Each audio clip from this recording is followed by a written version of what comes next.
Poonam Muthraja joins me now from New Delhi. She is the Executive Director of the Population Foundation of India. Thank you so much for talking with us. Pleasure for me. So Uttar Pradesh is the second Indian state to propose legislation that limits a couple to just 2 children. What is your reaction to this push to control the population in this way? I am very surprised that when there is declining birth rates in a country, including UP, fertility is declining very fast in India, and UP is no exception. And when there is no population explosion, there is this is based on complete misconception. And finally, I'd like to say that we have limited resources, sure. So let's put the limited resources on what gives the best results. Globally and in India, there's evidence to show if you do invest in literacy for women, good quality family planning services with choice and at the doorstep of the women, you can reach the demographic goals that Bangladesh and many other neighboring countries of India and states within India have done. This is not the way to go. Interesting. And as the proposal stands right now, couples currently with more than 2 children would not receive government benefits or subsidies and would be barred from applying for state government jobs. What sort of impact could that have on those families? So the impact will be primarily on women and the poorest women who are actually not in jobs. There'll be fewer people in jobs because 80% of the women are in the informal sector.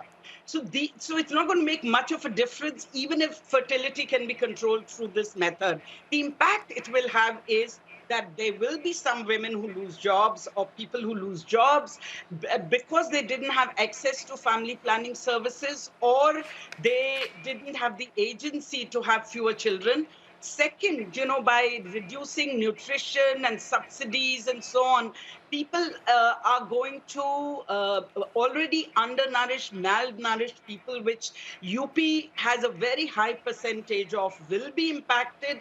And finally, it is going to create and target more poor women, minorities. It is going to target scheduled caste, scheduled tribe, the poorest in India, the Dalits, and so on. Now, India is expected to overtake China as the world's most populous nation in 2027. And the state of Uttar Pradesh alone has a population of 240 million people. So is there a need for some type of population control in that state and perhaps across the country? We need population stabilization, and if some people want to call it population control, for sure. But we need to stabilize our population and meet the unmet need. See, India has an average unmet need for family planning, which is 13% across the country. Uttar Pradesh has a higher unmet need for family planning, which is women and families who wish to have fewer children but don't have access, incomes, or ability, agency to access family planning services. It is 18% for UP. So UP needs to invest on making family planning accessible, especially on the unmet need for family planning, invest in literacy rates, which are really low, like most of North India.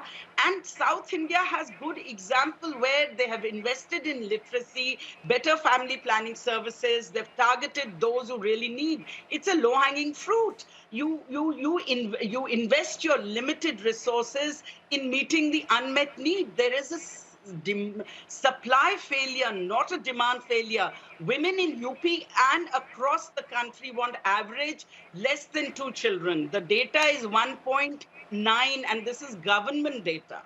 All right, Poonam Muthraja, thank you so much for joining us. We appreciate it.